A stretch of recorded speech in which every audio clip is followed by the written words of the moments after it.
Hello, everybody. Welcome to Cryptids and Critters Paranormal. I'm your host and founder, the Deuster. Today, I want to talk to you about something that happened to me several years ago that almost cost me my life. I mean, literally, almost cost me my life. If you ever get a gut feeling or your instincts tells you to do something, then I suggest you do what your body tells you to do, your feelings. Because if I hadn't listened to mine that day, I probably wouldn't be here talking to you today.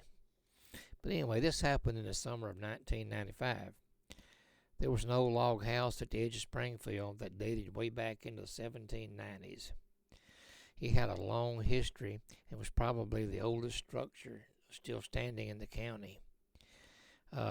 It was used many years ago as part of the old War Trace distillery, which got its name from a War Trace creek that meandered through the woods back behind it.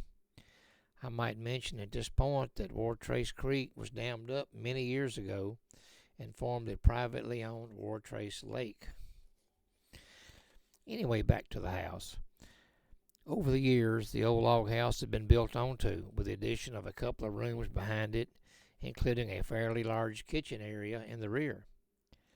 It was in this room that I almost met my demise, and I'm going to tell you about it in a few minutes.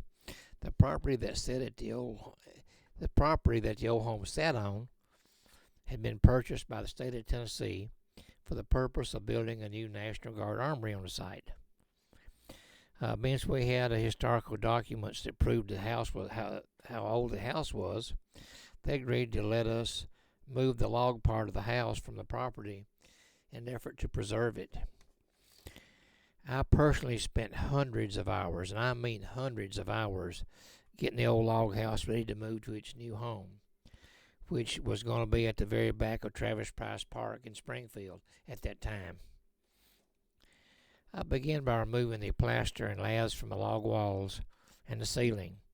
I was very careful not to do any damage at all to the logs or to the walls while I was ripping off the plaster.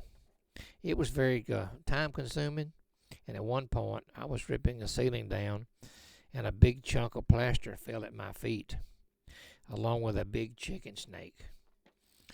A chicken snake's not dangerous, but it scared the crap out of me anyway.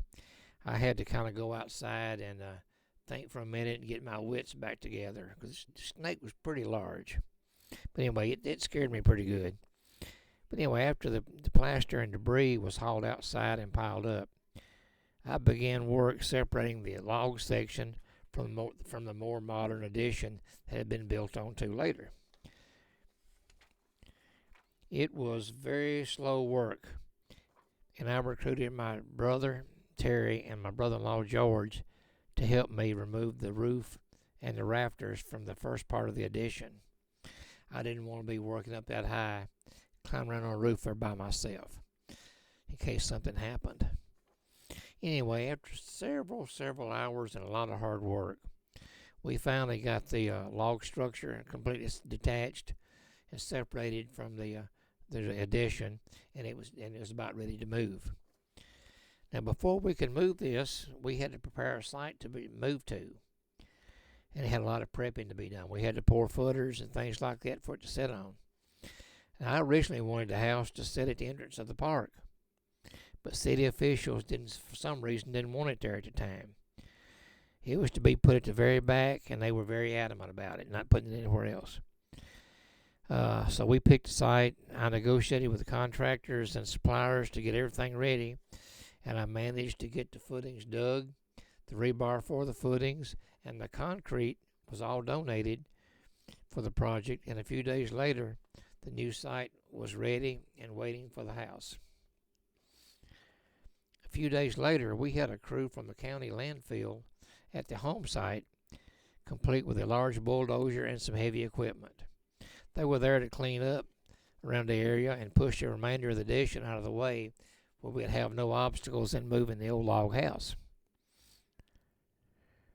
The county historian who was heading up the project noticed an old cabinet in the kitchen and asked me if I could possibly maybe take it out and save it. I told her I would take a look at it. Anyway, I walked up to the dozer operator that morning. He was sitting on the dozer.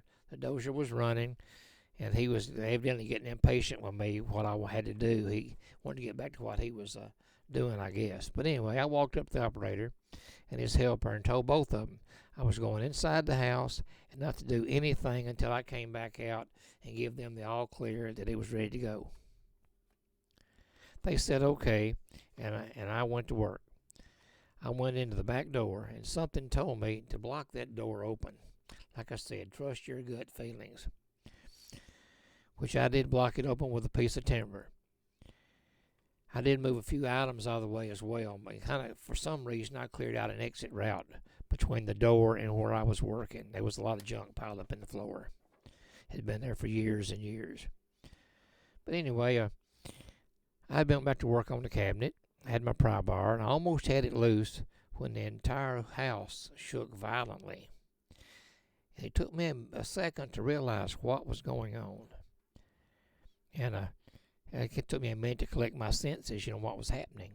Anyway, by that time, it shook again. I mean violently, and the house started leaning.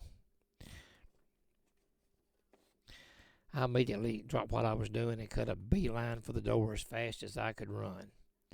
I ran out the back door, dived off the back porch, and I was running in midair as I made a mad dash across the yard as fast as my legs could go.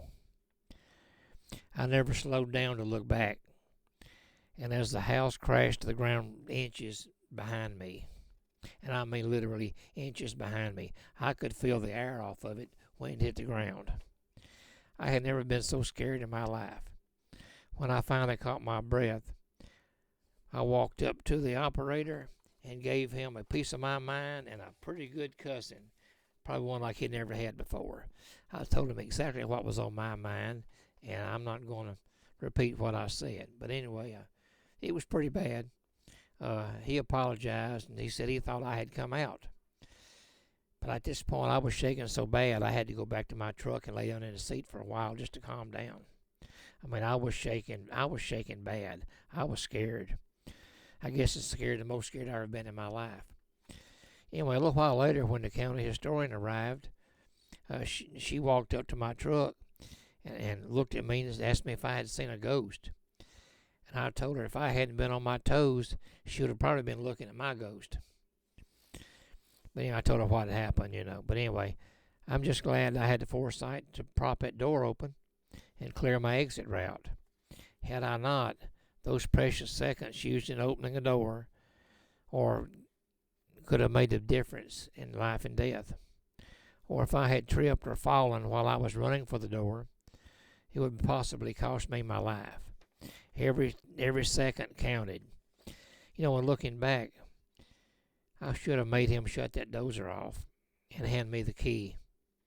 Anyway, I'll know better next time. But anyway, we got the cabin successfully moved to the back side of the park, where it's sat neglected, sitting on the moving rails for years and years. Finally, city officials agreed the back side of the park was probably not the most ideal place for it, and decided it would look good sitting up on at the front near the entrance, where it proudly sits today. While I was working on this house, I sat down and took a break one day, drank a Coke, maybe eat a couple of cookies maybe, and I got the idea of a poem. So I grabbed a piece of an old cardboard box that was laying there on the floor, and took an old ink pen, and I penned down this little poem, and I call it If Only I Could Talk. And I'm going to share it with you today. Oh, how I wish my walls could talk. I have so much to say, for within these walls are memories of life in olden days. Yes, if only my walls could speak to you, I think you'd learn so much of life's hardships, trials, and troubles, of suffering, pain, and such. But that is just a part of it. There were happy times as well. Oh, if only you could hear me, I have so much to tell. For within these walls are memories just waiting to be told. Of childbirth, joy, and laughter, and the wisdom of the old. If only my walls could talk to you, I could tell you of the past, when life was so much slower, when things were built to last. Yes, I have seen so many things, I think you'd be amazed. I've stood through long cold winters and long hot summer days. Yes, if these old logs could only speak, and my voice could fill your ears, I would tell you all my memories of the past 200 years. And that's my story of me almost losing my life, involved in a little county project. Uh, Thank you for watching. I hope you enjoyed it. If you don't mind, subscribe to my channel. Give me a like. Share it with your friends and family, and have them to subscribe. And like I said, this is the Dooster. We will catch you on the next video drop. And I hope you enjoyed it. Thanks for watching.